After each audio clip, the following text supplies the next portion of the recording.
আচ্ছা, বাংলাদেশে আওয়ামী লীগের অফিসগুলো খুলে দিলে কি সমস্যা?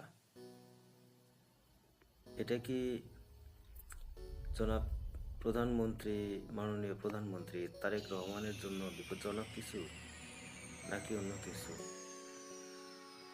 তিনি কিন্তু বলতে হয় যে আওয়ামী লীগের সাপোর্ট নিয়েই আজ প্রধানমন্ত্রী হয়েছেন, যে কোনোভাবেও হোক।